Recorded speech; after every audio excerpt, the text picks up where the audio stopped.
Salut à tous!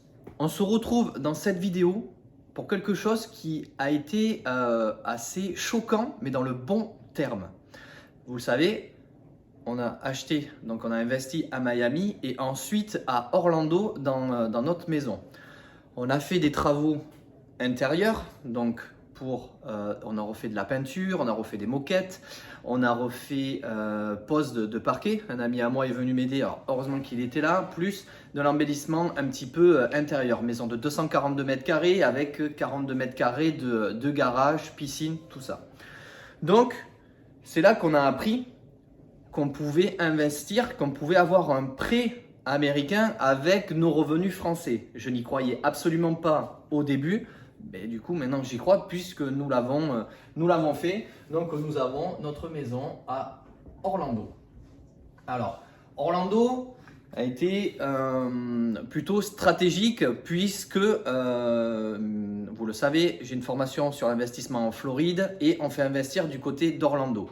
Orlando, c'est la 5e ville la plus visitée aux États-Unis depuis des années. Donc, 5e ville des USA visitée par an.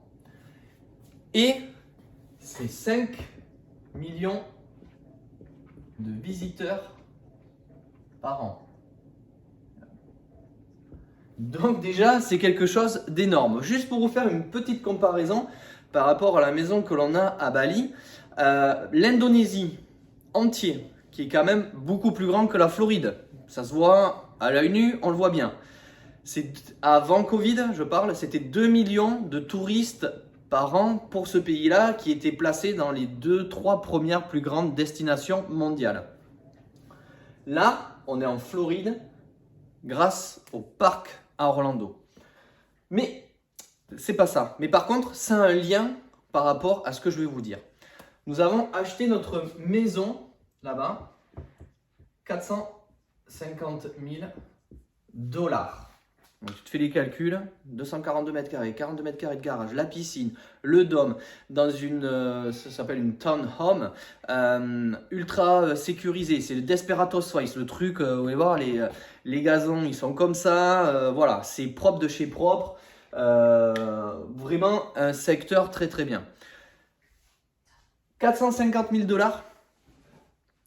nous avons acheté, donc, fin octobre. Début novembre, parti là-bas pour faire les travaux. Donc ça, vous l'avez un petit peu suivi donc sur les réseaux, sur Instagram. Nous avons bien sûr notre réseau d'agents immobiliers sur le secteur.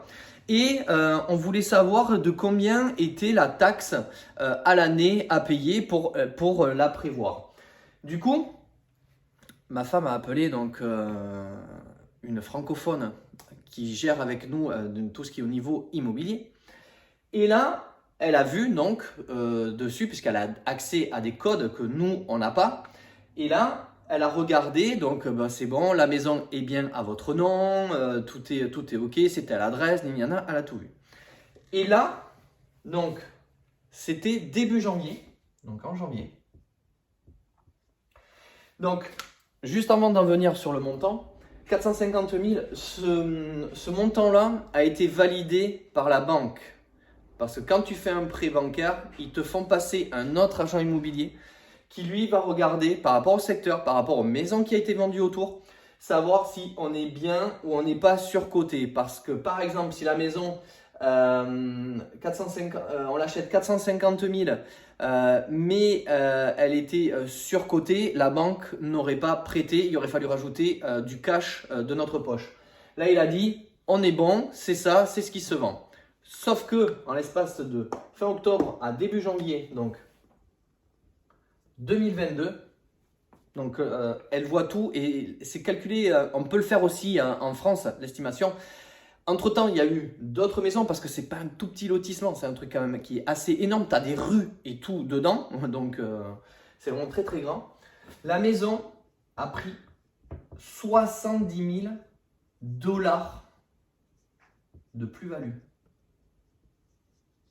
Aujourd'hui, on pourrait vendre la maison 520 000 $. Et on n'a pas compté les travaux qu'on a mis à l'intérieur. Donc, tu peux compter un petit plus, je pense, 20 000. Donc, on serait plus sur du 540 000 $. Parce que voilà, toutes les peintures ont été refaites, tous les parquets en bas, les machines ont été installées, la piscine et tout. Pourquoi ça a autant augmenté? C'est l'inflation qui se passe aujourd'hui aux États-Unis par rapport à la crise des subprimes qu'il y a eu en 2007 et 2008. Surtout, pourquoi? Parce que nous sommes à côté d'écoles très très bonnes. Les écoles sont notées là-bas, autant les primaires que les secondaires et les lycées. Donc du coup, c'est noté sur 10. Nous, les écoles, c'est pour ça qu'on a choisi cette maison là-bas. Pourquoi? Parce qu'à côté, les enfants vont aller dans une école américaine et qui est notée entre 9 et 10 sur les 3 écoles qui sont juste à côté.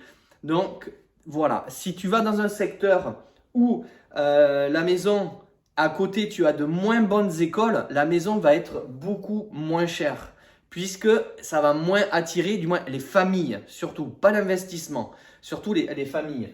Donc là, quand elle nous a dit, mais aujourd'hui, votre maison est cotée 520, sans compter les travaux, rien du tout pour la revendre. Même moi, la maison à Mios, sur le bassin d'Arcachon, en novembre, décembre, ouais, en 2 mois et demi, jamais j'aurais pris 70 000 $. C'est juste énorme. Et effectivement, quand j'ai regardé donc sur le site que j'utilise pour les investissements en Floride, du coup, il y avait juste à côté de la maison, en plus on l'a vu, il y avait une vente de maison. Et cette maison s'est vendue à peu près dans ces alentours-là, entre 515 et 525. Mais voilà, ça va beaucoup plus vite. Et surtout que aux États-Unis, c'est pas comme en France. En France, tu vends ta maison 500 000 €, la personne a un coup de cœur, signe le mandat à 500 000 €, elle est pour elle. Aux États-Unis, si moi je mets la maison à 540 000 $ par exemple, en plus ça se vend là-bas sur des maisons comme ça, elles se vendent dans 2, 3, 4 jours maximum. Elles ne restent pas sur le marché parce que le marché est un petit peu tendu sur les belles maisons, donc ça va très très vite. Par contre, j'ai quelqu'un qui va peut-être m'en proposer 550, 560, 570. C'est lui, il fait ce qu'il veut, s'il veut payer cash derrière. Donc ça, c'est ultra important aux États-Unis parce que si un jour vous investissez et que derrière vous voulez vendre, eh bien ça sera au plus offrant. On a des connaissances là-bas, ils ont des amis qui ont vendu la maison, il y avait eu plus d'une trentaine de surenchères par rapport au prix initial.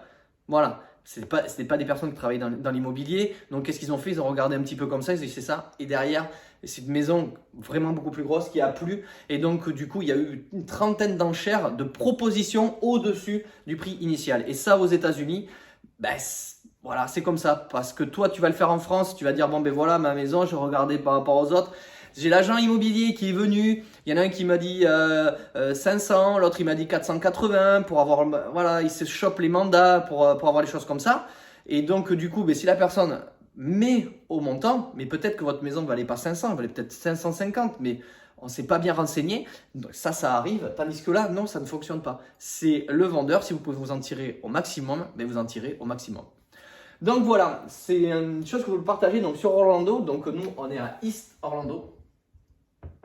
Donc on est à peine 1 heure de la plage et après on est à environ 25 minutes de tous les parcs à Orlando. Donc vous voyez c'est c'est la country qui est vraiment très grande puisque notre propre adresse est bien à Orlando, mais on est voilà au sud-est d'Orlando. Et bien écoute, partage cette vidéo, like, mets ton commentaire, je te répondrai moi directement si tu as des questions.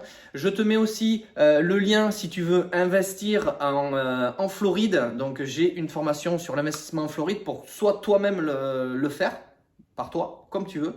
Et après, nous, puisqu'on est sur le secteur d'Orlando, on peut te proposer un pack clé en main pour pouvoir investir avec de super rentabilité.